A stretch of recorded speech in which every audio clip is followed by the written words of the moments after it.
What's up, everybody? Oh, thank you, audience. Thank you. Everybody, go ahead, sit down. You guys all have a seat there. Rodney's going like, who's he looking at? I know, There's nobody over there. We love that. That Jim's the audience. Jim is the maestro. Thank you. Yeah. So we're here on a Friday night. What's up, everybody? This is RobLive. I introduced myself. Jim's like, you never introduced yourself. And this is Mr. James, a.k.a. Jim Chance. Thank you. See that? There's my applause. There's his applause my right on time. And we're really excited to have our next guest with us tonight. As you guys know, Jim and I were all about service and community. He's a video production teacher at Liberty High School here in Madera Ranchos. And the things he's doing for his students just beyond the regular school day, I always see him at work and going the extra mile because I just think service is in his heart as mine. I think that's one of our connections besides education is that we want to serve and go above and beyond for people. And we get the same from others.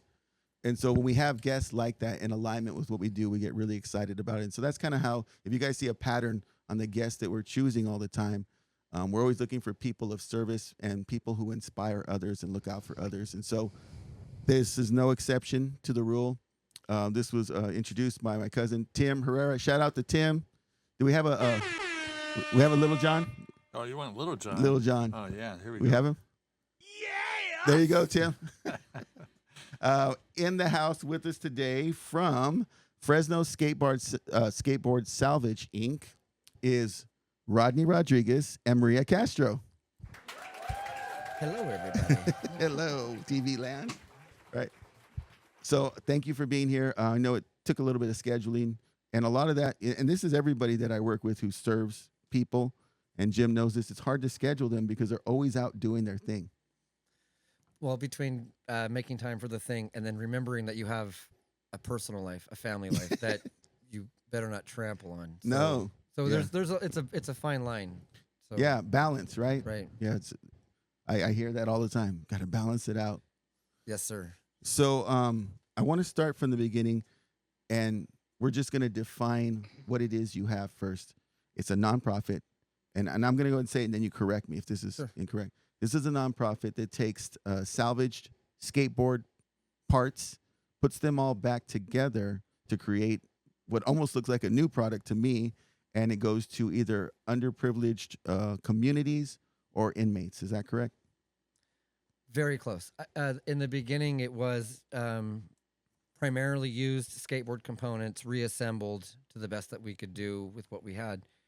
In the course of time, I saw an art hop in downtown Fresno where they had used old skateboard decks as the canvas. So in that time I'd been collecting old skateboard equipment, I realized I had a lot that was totally unusable. So I had the idea to have it sort of beg from artists to help me convert it to art, auction it, and use the resources to buy new equipment. But in the very beginning, it was used boards and pieces that we were putting back together, and strong influence by my friend here, Maria. Yeah, we're going to talk about how Maria came into the play with everything. It's so beautiful when you see these stories align and the timing of it all, right? Right. So we're going to start back in the beginning. This is Jim's favorite part. No, I'm just kidding. Does it get wavy No, here? no, Jim. I know. We should have that. Can we you do a do that? flashback thing? Right. Back in the day. And it gets Let's go wavy, back but to then it's still 1980. just us sitting here. Yeah, there it is. That's hey, it. the sound, I heard it. No, but Jim, you know, he's a great voice of balance. I like to go deep. Like, where were you born and what hospital, right? And Jim's like, dude, just get to the story. So we're going to try to find a happy medium. So you were raised in Fresno? Yeah, I was born here in Fresno, raised in Fresno. I think skateboarding became important to me during the time that I lived in Calwa, lower southeast Fresno. Is that like Malaga, like its own unincorporated area? It is unincorporated, and it is Malaga's upstairs neighbor. Like they're right beside each other, just a little Okay. bit north. So dirt roads and stray dogs? They're paved, but there's a lot of potholes. Okay. I think there's been no new construction in 30 years, but I do Oh, believe wow. 2 new things are going, because I work down there now. I have seen the change begin, that there's something's finally getting built new down there. Good for Calwa. Yeah. And what's the population there? I couldn't tell you. 300? Yeah, it's a small. I mean, it's like Don't blink. 4 to 6 blocks. So Okay, between yeah. Maple and Cedar or something like that. Chestnut to There you go. Cedar. Yeah, Malaga. It's pretty much. just an unincorporated neighborhood that Fresno should just go ahead and incorporate because you can't ignore them. Okay. They're connected. I'm assuming right off the 99. Is that My section of it was Church and Chestnut, but it's a mile and a half, 2 miles away from 99. Okay. In Jensen, 99 and Jensen area. all right?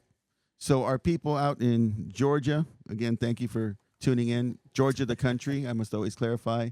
And our Australian, no, was it Australian or Irish friend? That No, we it was have? Australia. We it have some, was. yeah, we have Australia. I love it. We are referencing parts of Fresno, California. Google it, check it out. Beautiful community. But I want them to actually comment and let us know they're still watching us. I hope. Yeah, right. And we keep referencing them, but I wonder if they're coming back. I've moved on, mate. Right? Yeah. I hope the guys are still there. So speaking of, so growing up, I know you had referenced that at one point, either you were trying to find your family or you were estranged from your family. What was that story? The background story to you growing up? It's funny. I was just talking to Maria about this on the way here. I am now 53 years old. I just met my dad 2 years ago because of Wow. DNA testing. He didn't even know I existed. How did that come about? Yeah, see, it's kind of a crazy story. I wish even he was here so we could get him to Oh, talk yeah. about it. No, that because would he be- actually likes to talk about it. He's not afraid of it. Yeah. It's just like, whoops, I didn't know you were here. I don't know, late 70s, this guy named Omero is let's see. I think his life begins as an illegal immigrant, came to the States to work. He gets married and he somehow settles down in the Fresno area. Yes. His neighbor next door is a guy named Joseph Rodriguez. That's my last name. Yes. His girlfriend is Kathy. Omero is married and has multiple kids. He goes to a party next door, and now there's a Rodney Rodriguez. But I my see. last name should actually be Mendiola. I see. But she didn't know who was the dad. So anyway, he goes on about his life for the next 50 years. 50 years of my life go by without knowing who he was at all, actually thinking my dad was Joseph Guadalupe Rodriguez. My mother has disappeared and assumed to be murdered. So Oh. I was being raised by an aunt. So in was that lower- ever lower income- confirmed for you? Did the whereabouts of your mother? No, there are actually 3 other siblings from her, the man she was with after my so-called father, Yes. who he ends up dead also. So they all went through the adoption system. I see. I was the only one that sort of stayed in the family. So those things were tough enough. And then you're very low income as a kid. And maybe I want to play football, but we can't even get the cleats to go play football. Wow. So skateboarding happens. And skateboarding did not need any parents. Was this like late 70s, early 80s? It was like mid 80s. Yeah, I remember 83, mid 80s. 85. I remember, Jim, do you remember the T-shirts? It was Town and Country and bright pink stuff. yes, Bright green, bright pink. the yes. yin yang town. Yeah, I loved Yeah, those Town shirts. and Country was there. Yeah, So Town. I loved the shirts, but I wasn't a great skater. I was just like trying to wear the fashion. Did Tony Hawk have shirts at the time, or was that later? He didn't have any brands till later. But Right. yeah. Yeah, Okay. his own labeled stuff came a little bit later. Now, I don't want to sidetrack, but I just want to. Have you collaborated with Tony in any way on this? Is he aware of your? Not directly, but apparently his very first ex-wife is from Fresno and has once reached out and donated a previously ridden Tony Hawk board converted into a purse that we used at an auction fundraiser Wow. 5 years ago. So no, I have not come in direct contact with them at all, Oh. but indirectly, and she even said, which I thought was pretty amazing, Tony would be here, but he's in Australia. And I'm like, whoa, like Tony would be here? Why? Why would he be here? That is pretty. How long ago was that? It was in the beginning. It was like one of my first or second auctions to find this. 5, 10 years? No, 7, 8 years. 7, 8 years. 7 Okay. years ago. So we're gonna go do some algorithm work for you right now. Hey, Tony Hawk. Tony Hawk. Tony Hawk. Okay, your name was mentioned 3 times today, so this may Bruh. pop up. You might check out this video, and we're gonna go ahead and also tag you on this. And I know you've been to Lemoore. I know you've shown up to empty pools and skate around. I know you're a man of the people, so And Tony, and we're going to be and reaching out to you. the big surf location there. Is I Yeah, think it's where he right was down. really- Yeah, he was probably there is where Yeah. he was. But Tony, next time you're in Lemoore, look us up. So getting back to your story, Yeah. you're so- growing up. So yeah, so skateboarding. Once I stumbled into it as a young person, not connecting well with my peers or able to play sports because we couldn't get cleats. Yeah, I realized I could do this without any. All I needed was the board, yeah, and I could go do what I could go skate alone. I could go skate with friends. I was doing an activity. How'd you get your first board?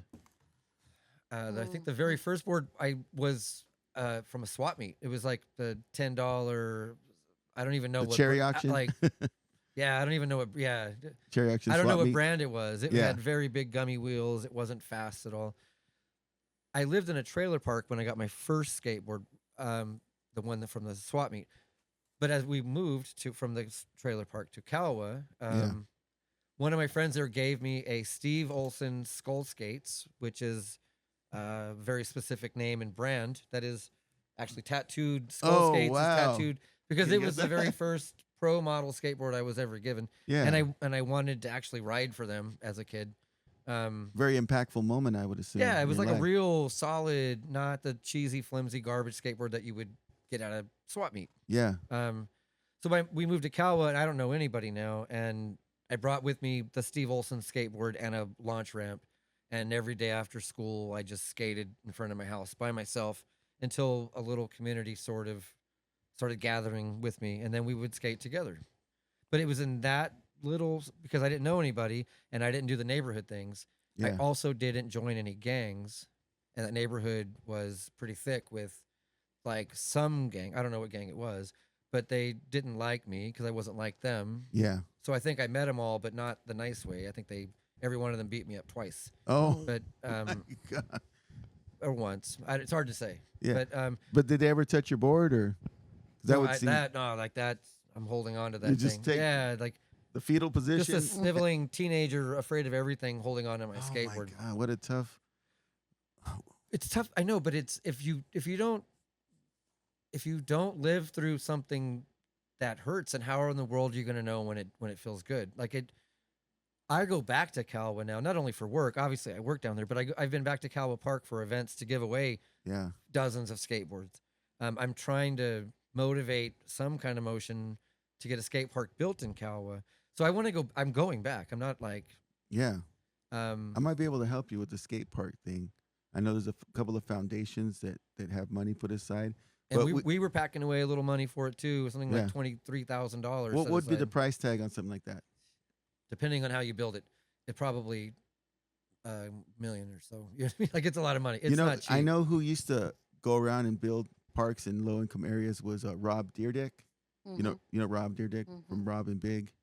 Rob, if you're out there, RobLive asking for a little help here. Still watches ridiculous. Yeah, ridiculousness, right? Yeah, we'll be reaching out to you as well. And so I wanted to ask about school because we're educators. We're always curious, like, who were you in the classroom? Were you a quiet kid or? Oh no, I was a clown. I was trying to get kicked out because Oh, okay. I didn't want to be in there. I wanted to go ride my skateboard. I didn't feel like I fit in. Was the plan to go pro? The plan was to go pro. The Get plan was to sponsored. retire at a beach and have like a skate surf shop. Yeah. Rodriguez, like Have your own board. yeah, like I had a big plan. But then at like 19 or 20, I had a kid, so I quit skateboarding completely. Oh, Like I put it away. I didn't see that coming. But it happened. Oh, wow.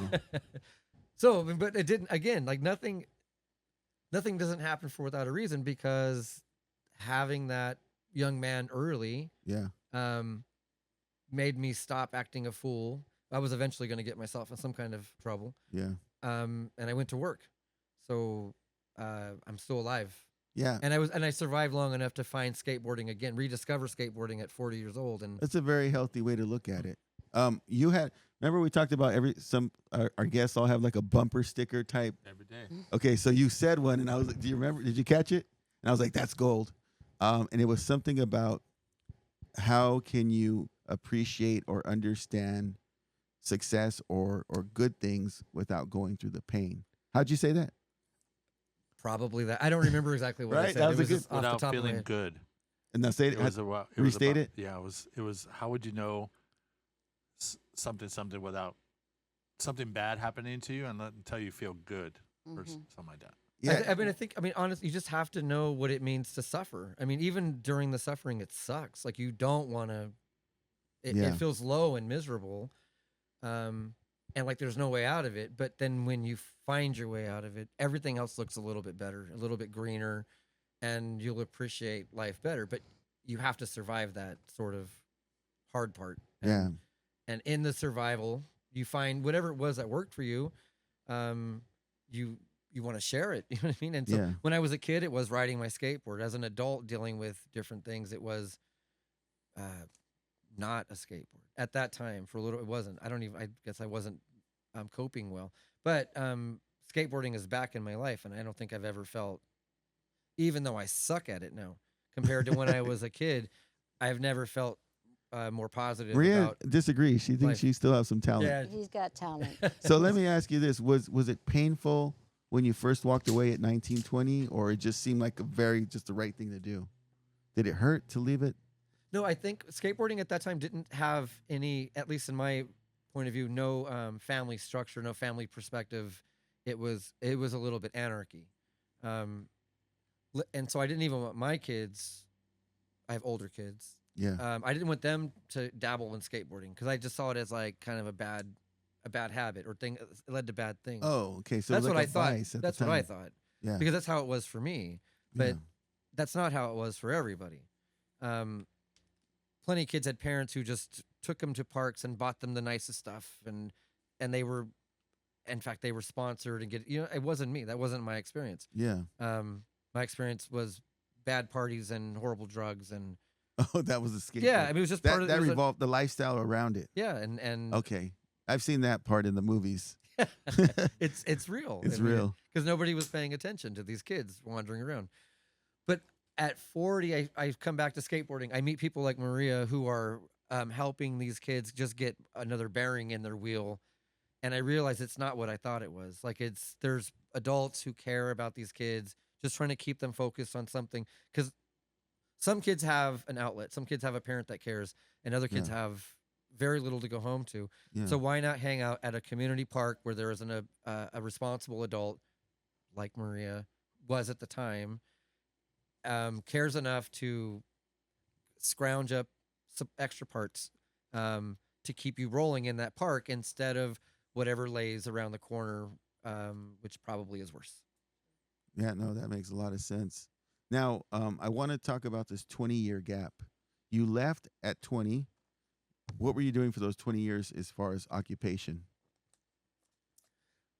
I began it all as like a warehouse guy. I was just like loading trucks, Yeah. which just inevitably led to me driving the trucks. So I'm like at 25 years of Class A truck driving. Is that the big, long diesel semis? Yeah, big, but it's local. I have never left the state or slept in the truck. Oh, It's like that sounds in the good. beginning, it was the Bay Area and back every day, which is kind of hard. Yeah. And now it's like Porterville to Mariposa.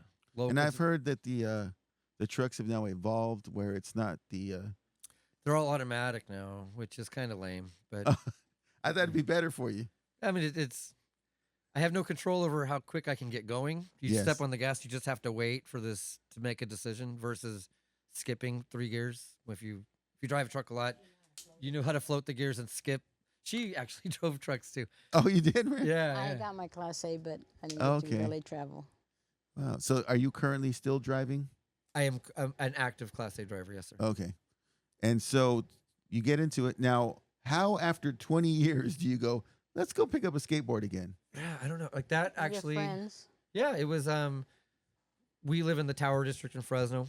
Little bit of a Yes. hippie art community going on there. Yeah, it's always been different there. Yeah, I enjoy that and area. I love that we live there. We were meeting. My wife and I were meeting different communities of people, within our age groups. Yeah. And one lady that my wife was talking to said her husband was a skater, and the guy was like my age.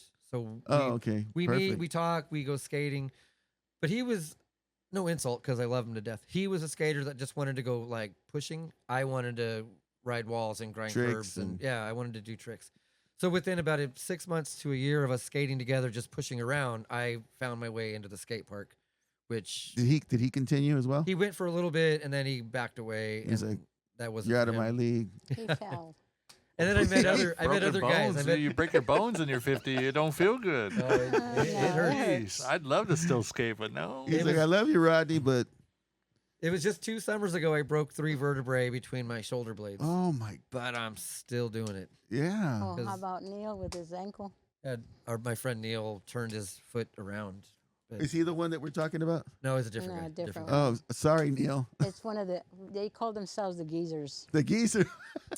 how the skate crew geezers? Oh man, How many it guys was, we talking here? it was up to 14 for a little while, but Oh, I think wow. we're down to 3 Now, did you guys meet up regularly at a skate park? Is that every how it goes Saturday down? morning. Every Saturday morning. Every Saturday morning without fail, without a phone call, we would show up at the same skate park.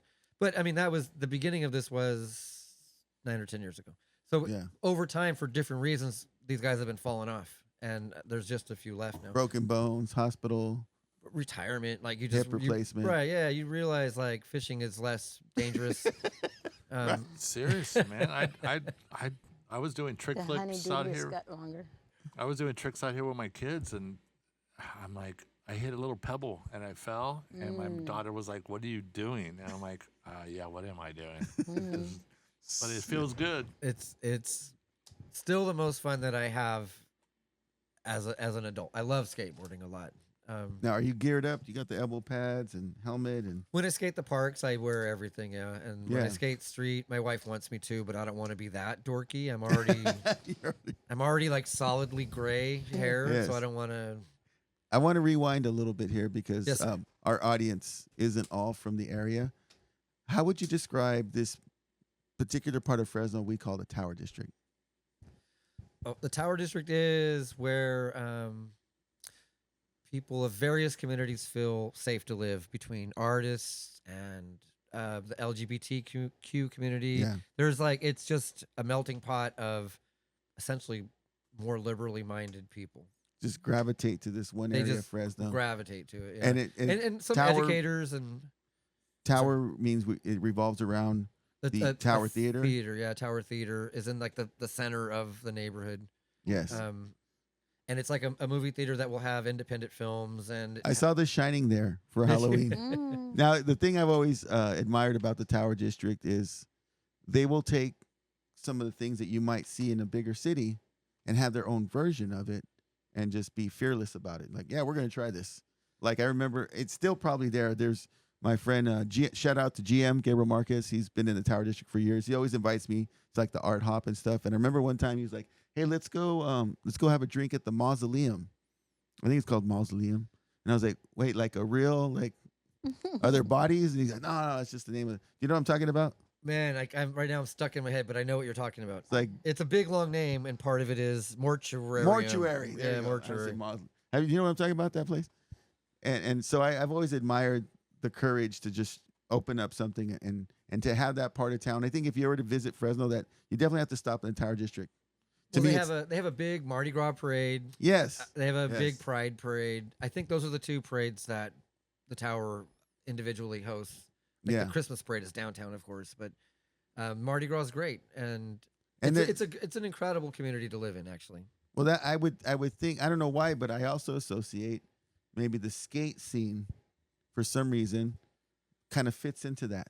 Well, there's it's an older part of town, so there's just more obstacles. Like when you move into a newer part of town, things tend to flatten out, and over there's more stair sets and ledges, and the junior college is there, which is kind of it's been a skate park since I was a kid. Fresno I mean, City. Yeah, Fresno City Mhm. College. Okay.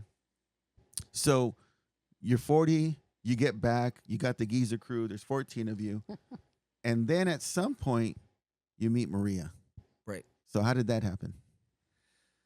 Just showing up on the weekends to go skate, and there's this lady there sitting under the tree, making sure kids are safe, Wearing their helmets. wearing their helmets.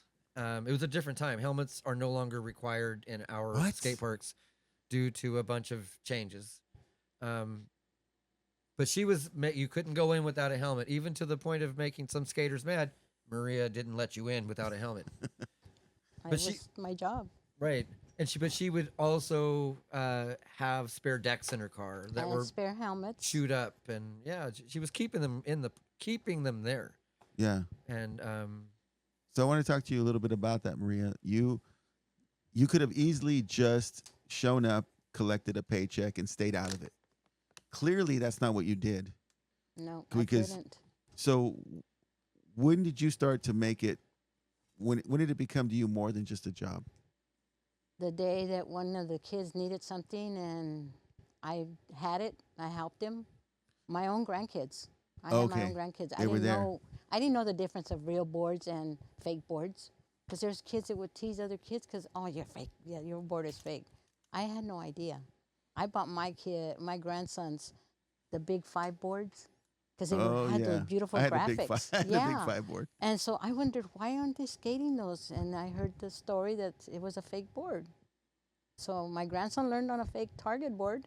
But then next thing you know, I know about a boardroom board, a deck. So this Yeah. guy got a new deck, and he gives me that old deck. And So how did that come about where you started to collect parts? Just because somebody else could use it. And they were like, we're throwing it there away. were some kids coming with some ugly stuff or just didn't look, it wasn't skatable. Yeah. And so I go, hey, I got a deck here. You want to trade? And he goes, yeah. So I would set them up, and then I show them how to use the pliers and the tools to change out their stuff. I wouldn't do it all the time for them because I was always mechanically inclined, so I loved it. Okay. I loved it.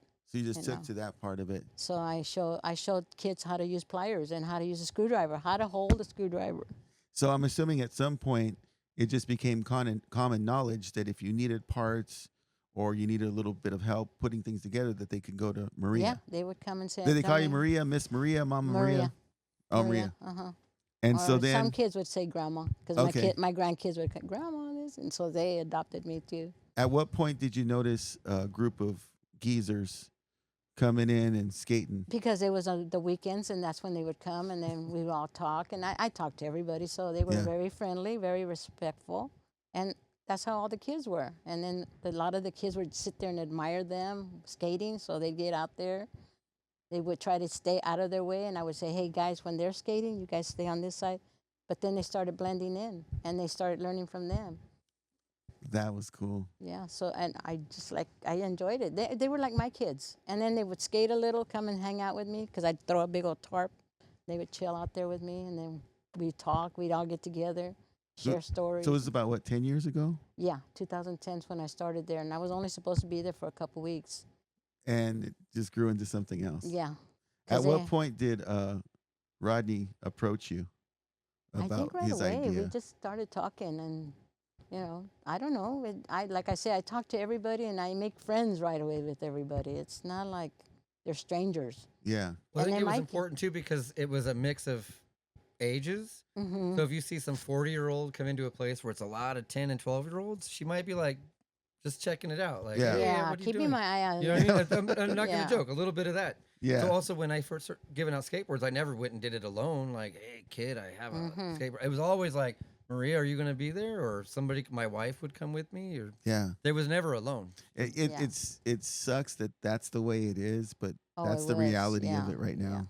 I was very Unfortunately. protective of my kids. I Yeah. call them my kids because they're all grown now. I could imagine, Rodney, that the first time you go in there with the park and you see all these little kids and these grown ass men you're like, oh man, these are pros. You, know, Uh-huh. you would think Oh, these yeah, kids yeah. are like, oh, No, show us what you know. And you're like, oh yeah, you guys know way more than I do. Right, right. Just watch me go fast. Right. I go really fast. And I hit the ground harder. I stay down longer too. Yeah. So when you started talking to Maria, at what point did you put this together and come up with the idea for the nonprofit? Well, I think, and shortly after I met her, I replaced my own board, and I'm like, "Hey, Maria, keep this in your pile, you know." And then, Sometime- I got Was a it kid was it a that'll love visible pile like next to No, you? I had them in my car, or I Oh, had it in the okay. office, and then I go, oh, I got a kid that could use this board. Oh my God, his board's all tore up, and so from there, and then when they would change their bearings out, I go, what are you guys gonna do with your bearings? Throwing them. Oh, And then and then a big light bulb popped up on Rodney, right? Yeah. well, then I Yeah. go to a friend's house. I had some friends that I skated with that live in Clovis. We're in his garage talking, and this guy has like 6 skateboards lined up. And I'm like, why do you have so many skateboards? I only ever see you ride that one. Like, you have a lot. Yeah. But I think it's like a lot of things men get involved in, they buy too much. Like, they buy, if you're into fishing, you buy too many poles. If you're in whatever it might be, if you're into video games, maybe. Okay, audience. Throw me under the bus here. Audience, you can't see it, but right behind us, if you guys can see, it was like 1, 2, 8 3, 4, 8 or 5, 9 6, video 7, games behind 8, us. 9, 10. Jim started with 1, I had one. Then my brother-in-law had one. and then I came back next week and there was 3. Well, I was telling Rodney earlier in my classroom, I started out with the boards that I remember skating, and I have over 30 in my classroom right now. Yeah. Right. And then if you think about, and you may have got some of them at a deal, but if you think about the overall cost of that, like, I saw it as like, how many kids could be skating with these boards you never touch? So Yeah. I asked my group of geezer friends to cough up any surplus equipment they weren't using. And I built, I'll never forget, I built 17 boards out of their surplus equipment. Wow. But they were weird. Some of them had big wheels on skinny boards. Like, it was just kind of Frankenstein stuff. Yeah. And I thought I would have an event, but the problem with my event was I didn't tell anybody. Or I did, right? Like, I The did. but marketing wasn't there. yeah, I told my social media friends, hey, I'm going to have an event. And I went, and it was really hot, and like nobody showed up. And we're like, why is nobody here to get my skateboards? And right at the end, remember, the young man showed up with no helmet. Yeah. How did he hear about it? He didn't. He was just showing, his dad was dropping Those him are off the kids that come- skate. It was like, Yeah. Just My a lucky regular day. kid showing up. Yeah. So Maria's like, hey, we got one, because she wasn't going to let him in, no helmet. I had helmets. I had skateboards. Wow. I say, hey, you and Dad come here in the back of my truck right here. I have all these skateboards. And Dad's trying to pay me. And I'm like, no, this is free. So that was the very first skateboard. It took 2 hours of skating in 95-degree heat, waiting, and nobody showing up. At the very end, one kid shows up unintentionally. Yeah. I think the last 6, the remaining boards of that initial 17 went out very slowly over a month and a half, mainly with Maria texting me, hey, there's another kid here. Hey, there's another kid. She's always there, and I can't be. How far away do you live from the skate park? 15-minute drive. Okay. So I would drive over there as soon as I possibly could and give her the board or meet with the kids to give the boards away. So the first 17 boards were given. Okay. And I thought that was fun. Maybe we'll do it again in before Christmas break or something. Yeah. Thinking like summer break, Christmas break, I'll try to accumulate parts and supplies and build kids boards. But I kept getting texts and I kept getting calls and I kept like, I don't have anymore. I have nothing. I had an idea for a logo. I asked, and my wife is an artist, so I drew a really horrible version of my logo, and my wife created what is now the official Skateboard Salvage logo. Oh, on the T-shirt. Yeah, on the T-shirt here. And so with that logo, I don't remember, invested $20 or $30 in stickers that I hustled for $2 each to everybody I could possibly reach. $2, $2, not free. And then until I could buy shirts. Then I had shirts made, and I sold the shirts for $20, $20 until You started growing. yeah, I needed a way to generate revenue. But then I mean, even that could only last so far because I was going to actual skate shops and saying, hi, I run a nonprofit, but not even a nonprofit at that time. I have an idea. So you didn't have the 501c3 status. Yeah, I was just doing it. Okay. Can you sell me some bearings or whatever cheap? And they would work with me.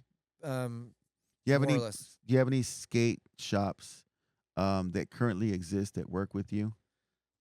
One main one in Modesto. Okay. What's the name of that shop? The Spot Skate Shop in Modesto.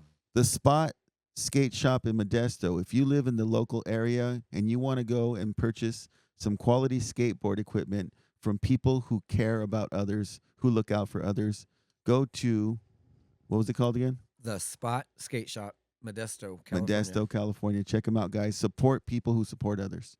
So then, you got the logo. You get I got a some logo. deals. I'm working with. I'm going in and out of local shops trying to get parts. But it wasn't going to last very long. I think I generated $200 or something. And were Like, you solo at this point? 100% working alone? Yeah, I mean, well, like I was Maria- my main. Maria was Maria's the Maria's there, connect. but she can't physically take part in this at the time. She's working for the city. She doesn't Yeah. want to get entangled in this free skateboard endeavor. There's liability. Liability, yeah. So, Yeah. but she would very regularly clue me in on the kids that needed a board. So Maria's texting on the side, and we got another one. Yeah. Mhm. When can you get here? And I'm Rodney, going. get over here. I'm like, I'm at work, but I'll be as soon as I can. So you were undercover. Yeah. Very undercover. Yeah, I it talk was. to the parent. I go, I got somebody. That can I gotta get you a board." connect. Uh-huh. He'll be here after work. I would tell the kid, bring your dad later. Okay, be here about 3 o'clock, 4 o'clock. You were like the Santa Yeah. Claus of skateboards. Go see Maria. Oh yeah, they would come. They would come, and sometimes they try to offer to pay. I go, no, this isn't. We're not selling anything. Wow, that's beautiful. It's just out of our kindness of our hearts. Yes, and at some point, typically these things get too big, right? And we're like, okay, we need to legitimize this. We need to have a system, and then you get a treasurer, and you get a what else? Do you have a treasurer, and you have two other I positions. have an accountant and a essentially vice president or secretary. I think it's. So at what point did you go, hey, we're gonna make this legit and really go after Well, it? I think I may have skipped a part. 'Cause Okay. Here I have what most might consider to be an absolute piece of junk of a skateboard deck, and I ended up with a lot of these in that initial push to collect equipment, and I just saved them. I didn't know why at the time I was saving them. I saved them. I had a bunch of these broken old beat up boards. You can't skate anymore. But I saw an art show. There was art on old skateboard decks, and I thought, man, you know what? I know a handful of artists because I live in the Tower District, and there's a lot Yeah. of artists here. So I asked around. I got a handful of artists to repurpose these most messed up skateboard decks into art, and I thought maybe we'll make a couple $100 at an auction or something. But it was like $1,500, right? It was a lot of money at that time, I believed. So, but we had a few of these, and the money was going into an account under my name, and I was getting worried about that part of it too. Like I'm showing some weird revenue that's not really my revenue. Yeah. And then a friend that I know, everything happens like who do you know, right? Yeah. A friend knew a lady who was a nonprofit lawyer specific, and she got us connected to become a nonprofit. And at the time, even I didn't know what we were doing. Like, are we making that much money? Or are we doing that much work? Because it was still kind of very slow. But it turns out to be the pivotal point where things got very busy and has occupied all of my time off my real job. And how did you start? Where did the influx of new boards, donated stuff, where was it coming from?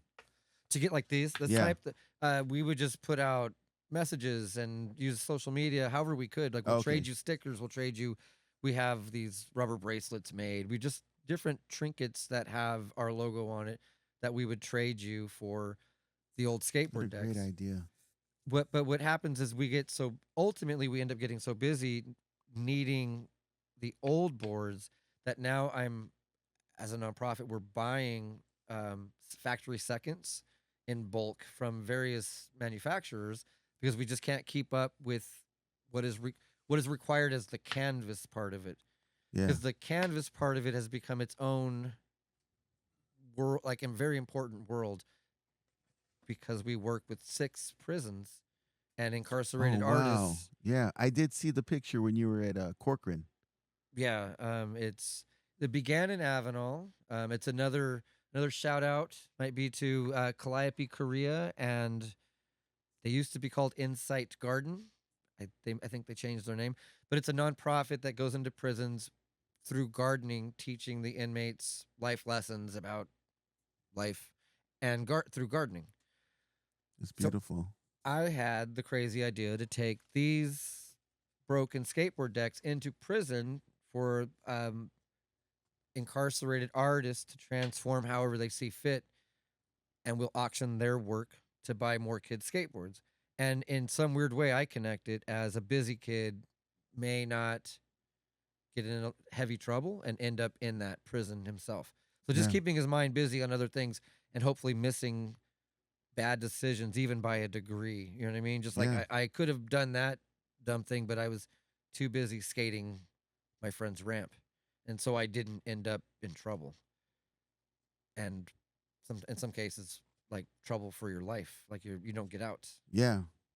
And so the one that you're showing us today, the one with the is that a salmon or a Oh, trout? Was that designed by whom?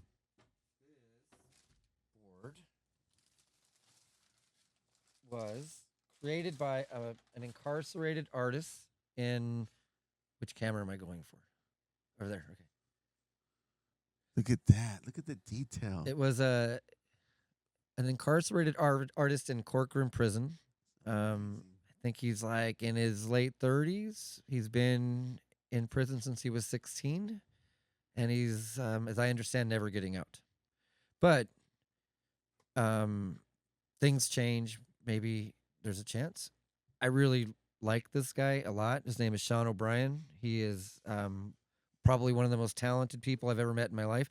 He's incredibly well-spoken and polite. Like he basically grew up in prison, and you couldn't tell by talking to him. He's not been Institutionalized. It hasn't changed his. He hasn't become prison. In fact, he teaches other men in there to read. He and he can create. Sean O'Brien. Sean O'Brien. And these boards were all used. You know what I mean? So it's. That is amazing. Somebody work. would have thrown this board away, but by turning the junk into treasure, literally, Yeah. it will generate enough money to buy a pile of skateboard decks, a pile of trucks, a pile of wheels, and get more kids rolling and hopefully not in any kind of real trouble. That And is that's beautiful. like the real plan with it. This is from Corcoran Prison. I started it with Avenal Prison, the very first people to take a chance on this idea. And it was so successful, way more successful than I had imagined it being, that's how Corcoran Prison reaches out. Then the So Avenal Prison first. Avenal Prison. That's Pleasant Valley. That's Avenal State Prison Oh, only. Avenal State Pleasant Prison. Valley's Coalinga. Coalinga. That's right. Are they involved? They are also involved. Okay. So it began with Avenal, went to Corcoran, then Chowchilla Men's Prison, Wow. then Salinas Valley. And so when you set this up, you go in with these decks, and then do you tell the artists more or less what you're looking for, or they just come up with their own ideas? Yeah, as a nonprofit, we buy all their art supplies. Well, Yeah. I shouldn't say all. A lot. The majority of what they're going to need to create these images. We bring in the pile of decks, the plastic bags, brushes, paint, and I go in and explain why I'm doing this at all. Yeah. Why would I bother and spend all my free time on this idea? And what is your kind of mission or statement that you share with them? The statement is just to keep kids busy. I mean, it's the skateboard worked on me. I mean, I'm sorry, I don't have a quick one-liner for you on that one. But the skateboard worked on me. I grew up in a rough neighborhood from difficult circumstances, and I survived because my mind was busy on learning a new trick or whatever it might have been. The skate culture in itself. As a fully grown man who survived, and I'm like able to come to terms with all of those things now, I see a lot of kids going through situations. I mean, we're working with kids in foster care and small towns. We do an annual special needs skate camp for free. Like it's all over the board, but it's all the groups of people who may not otherwise have had access to the idea of a skateboard. Yeah. Either by way of affording it or by someone believing that they're capable of it. The special needs skate camps have become their own important piece of this. The very first time I did that with my friend Will at Magic Fresno.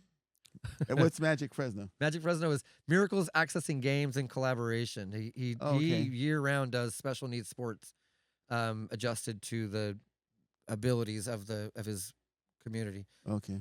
So I had the idea in the beginning, and we put it together. I was afraid many parents would be afraid to try, but it was the opposite. They lined up. We limited to 25 students, and we end up. It's like a line. We could do 75 each year, but it's amazing how these things grow. Right, and it keeps you very, very, very busy. But if you're doing something you love, you ever heard that? Yeah. You're not working, man. I'm having the best. Sitting here with you right now, I'm not working. I'm having the best time. Man, that is. I'm getting emotional again. I Have might you- cry 2 weeks in a row. Again. But it's the show. It's the show. Hey, do you have any of the inmates that are like, dude, and they can like reminisce with you on what boards, like we just did earlier? They like kind of Oh remember yeah, like they growing used up. to skate. Do they allow them to trick and play and show you what they know? I bring them boards with no wheels. They're just the deck. Oddly, we just did what I believe to be the very first ever skateboard demonstration in a prison. That's the pictures I have. Last summer. That would be crazy if they allowed them to have like rails and they allowed. Well, ramps. we were skating, and then there was one incarcerated guy nearby who said, "Man, I haven't skated in 15 years." And one of the staff, I don't know which guy it was, associate warden or something, he said, "Hey, don't say anything yet, but towards the end, let him try it." And we're like, "All right." So he was hitting tricks better than me after not having skated in 15 years, man. and like really difficult for me to experience all of that and not like have really deep emotions about this whole experience of life. It's crazy how it leads to all this. Man did something wrong. I mean, you're not in prison for jaywalking, and Yeah. but you're still human and you're still real, and you're, my God, like it's difficult. I'm not a release every inmate person. I don't believe that. But it's when you see these people in real life, it's you, man. It's me. It's people. They're Yeah. not monsters. They're not animals. They're conversive. They're comedic. We're joking. We hug. I break all the rules when I go to prison. You're not supposed to touch, but I have a lot of besties in there now, and I'll shake hands and hug everybody that I'm close. And if I don't know you and you're part of the art circle that we're creating, I make sure to touch bases with you personally. I don't talk from the front of some classroom because I'm not a teacher. Yeah. I'm a truck driver who I believe skateboarding saved my life. So I want to approach it from that angle, not like you listen to me out there. It's nothing to do with that. I can imagine what it feels like when these inmates are given a tool to then reminisce their youth before hopefully they were incarcerated, and what that feels like emotionally, internally, and stuff for them to just have that moment to do a kickflip that you said haven't done that in 15 years. If they've been in jail for who knows how long, Right. But to have that opportunity to enjoy that one little thing that brought them back when they were 10. Right. It's Salinas Valley is a level 4 facility. It's the only one that I was working with. The project's kind of stalemate right now because if I don't have very cooperative staff, the project will, because I can't go there every day. You know what I mean? I just can't. Yeah. Anyway, it's a level 4 facility. That's maximum. And we meet, we talk, and they walked away carrying a skateboard deck under their arm in this gray, ugly barbed wire place. I'm watching these men walk away and holding a skateboard in their hand. Like it's surreal. Completely unbelievable. I'm like, God, I'm the guy who I did this. Like, wow. You also gave them a supply of shanks and everything with the wood. That would Jim would go yeah, there. you got to go there. You know, Oh, no, my God. it's been 9 years of the entire project, 6 or 7 working with incarcerated artists, and I have heard not a single report of anything ever going wrong with any of these boards, and it's probably upwards of 100 opportunities a year in prison alone. So in that time, there's been 100 chunks of wood floating around prisons, and nothing has gone wrong that I'm aware of. So no shanks. Wow. No, that's good.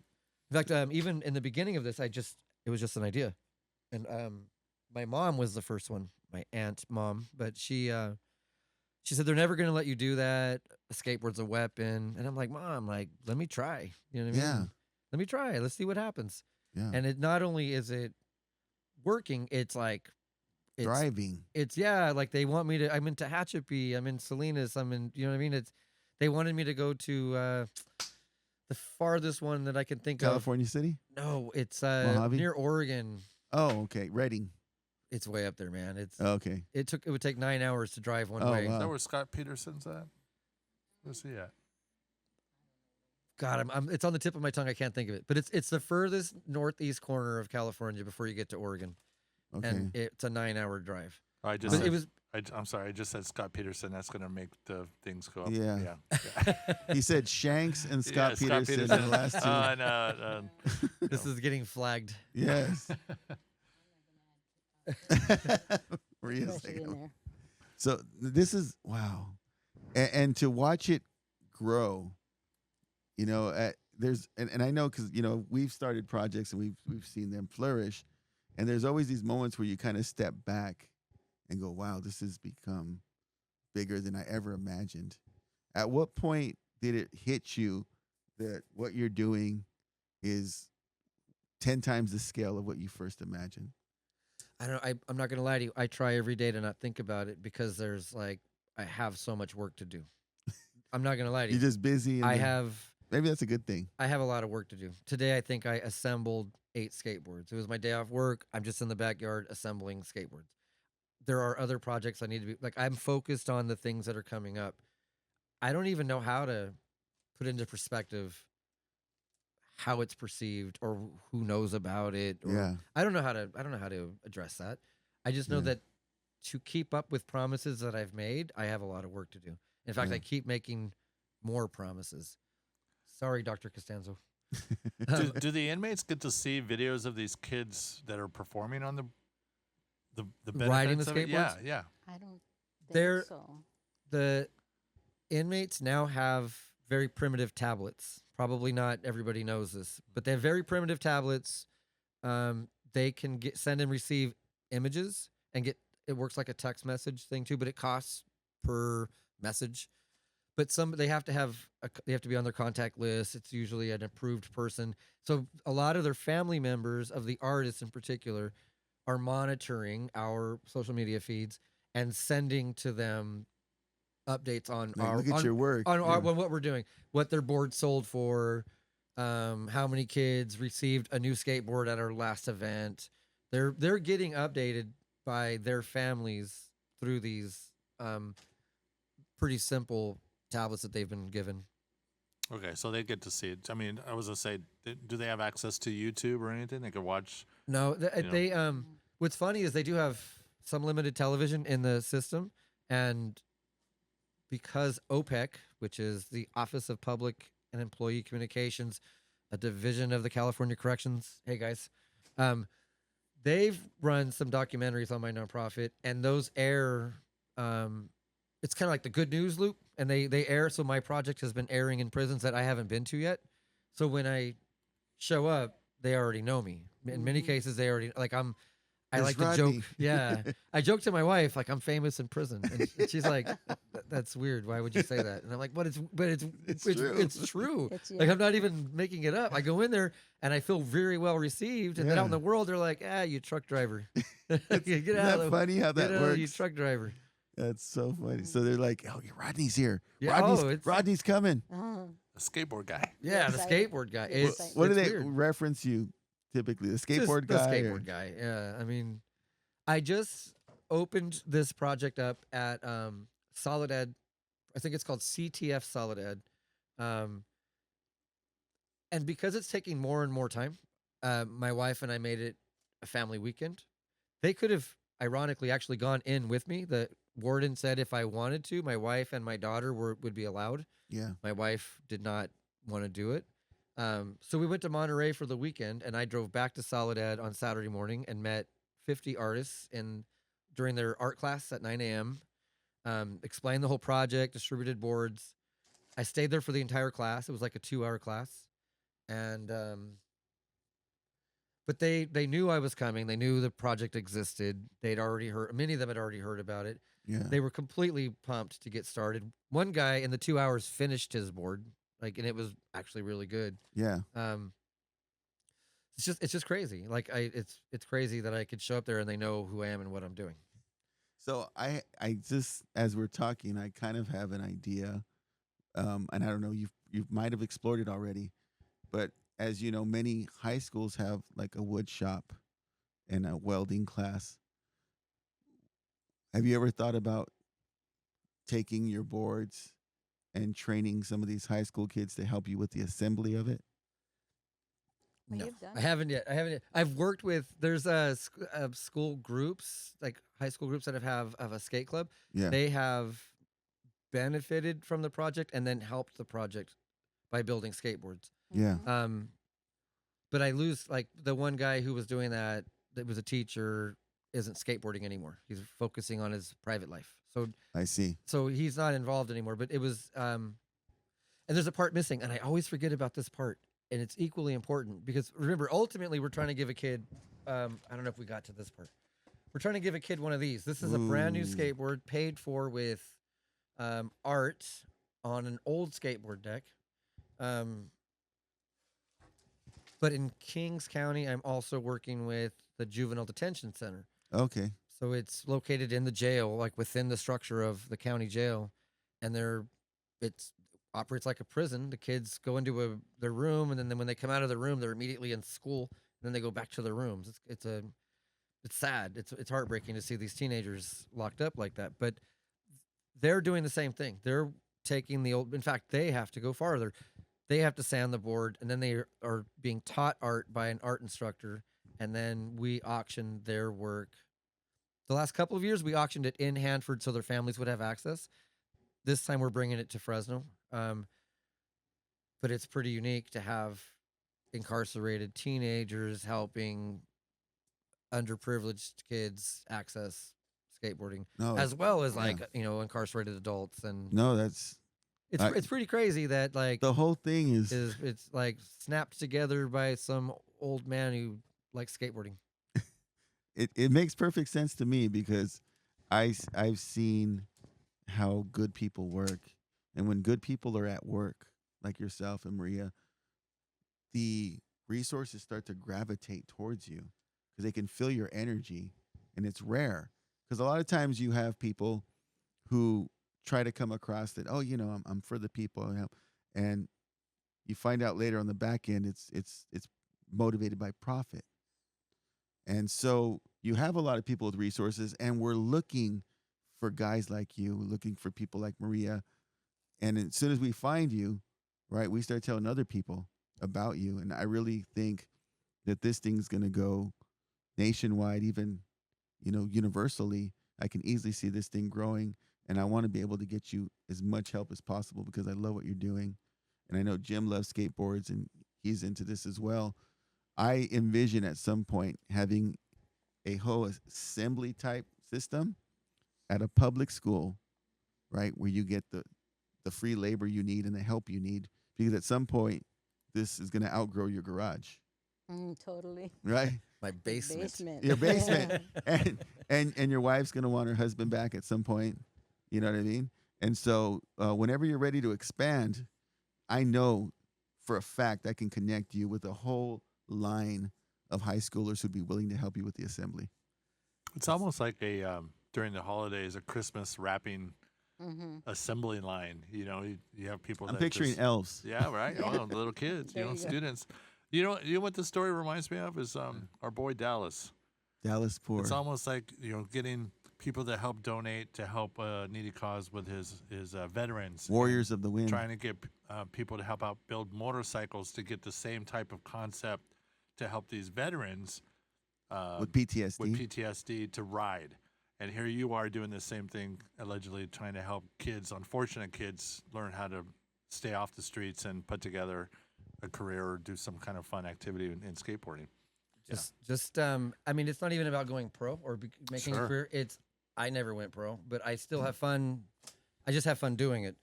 So it's more about having fun. I mean, there's how many guys are out playing golf any given weekend that are not pro. It's not about the professional. It's about companionship. It's about togetherness. Yes. It's about feeling like you belong to a group of people Yeah. and you have Right. something in common with them. And in my orbit, it's skateboarding. For somebody else, it could be any number of things. It's community. Right. It's a community that you feel like you belong in. Yes. And we all need to belong to something. right. And And that's what sometimes this all it's either comes going down to be a to. gang or it's going to be a skate Right. group. And gangs are good at that. They're good at making a neglected kid feel important Your family. until they don't need you anymore or you're in trouble. You know what I mean? But they still might love you. They might love you forever, but it's leading to nowhere good. And I'm not even saying skateboarding leads to something good, but it does not. It is not. It's the least bad decision for a lot of people. And I also think that it attracts a certain type of individual.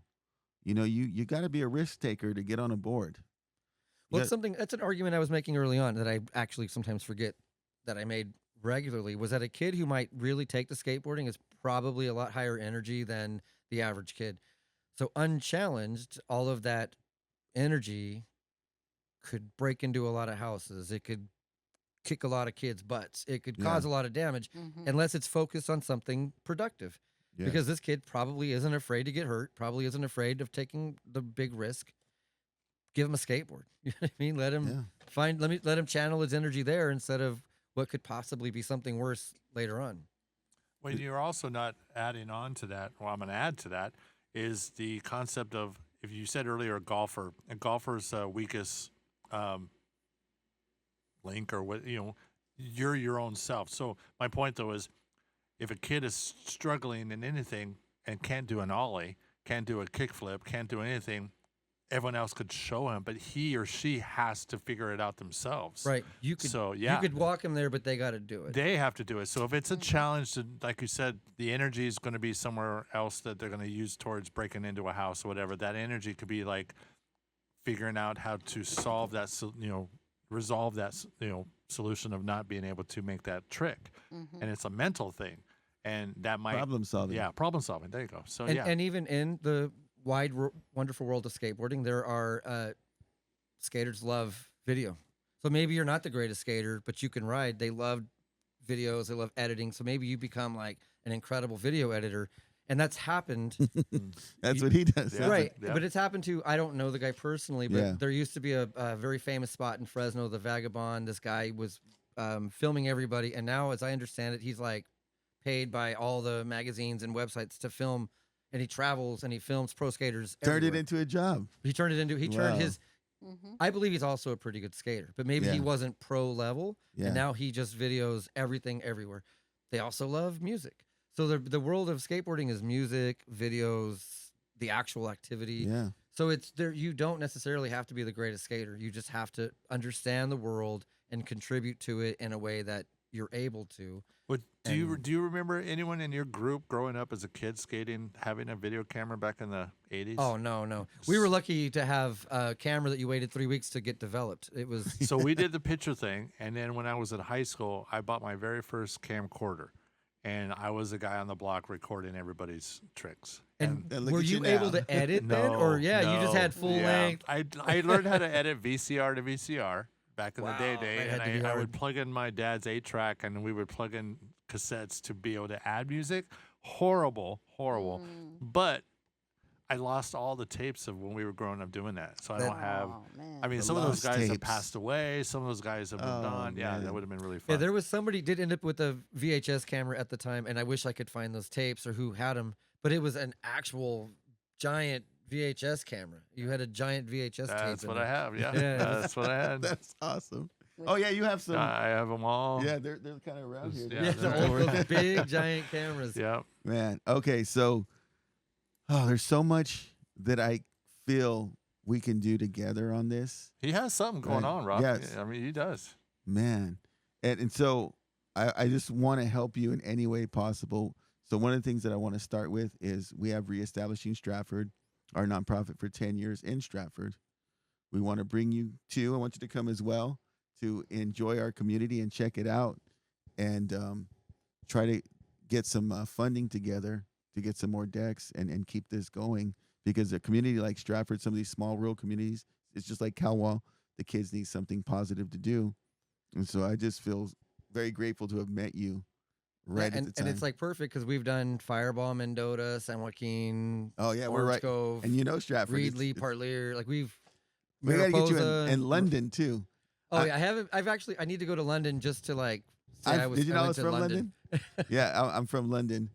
And reference again, folks. London is between Kingsburg and Dinuba. I was just gonna. It is not in It's England. a little community. Yeah. What is it, like a market and Yeah, we got two markets. two markets? Pack of stray dogs, some dirt roads. Right, And but a we do have library. a community center and a library, and I'll share that story with you later. Oh, cool. But thank you so much for being on the show, both of you. Thank you for Thank you taking for the having time. us. I really feel like this is the beginning of something even greater, because Jim, you can feel it, right? This is amazing what you guys are doing, and we just want to be able to help you in any way possible. So, viewers out there, if you want to get involved, if you want to help, we're going to put the website on there. And it is called Fresno Salvage. Skateboard salvage. Fresno's- Skateboard salvage. There it is, Fresno Skateboard Salvage. Click on there. There's a donate button. If you know someone who has some resources, this is a nonprofit, so if you have a big business, corporation, it's a write-off for you as well. We want to continue to do these types of things. As you all know out there, what we do to serve others, it ultimately serves all communities. So thank you so much for watching again. From Rodney Rodriguez to Maria Castro, Chances Are Productions with Jim Chance. Like, subscribe. If you want to use this studio, reach out to us, and Jim has some rates. If you guys want a high quality studio and get some awesome editing with it, Yeah, give us a call. yeah, we got a business here for you. Chances Are Productions. Until next time, this is RobLive saying love, peace, and chicken grease. We out.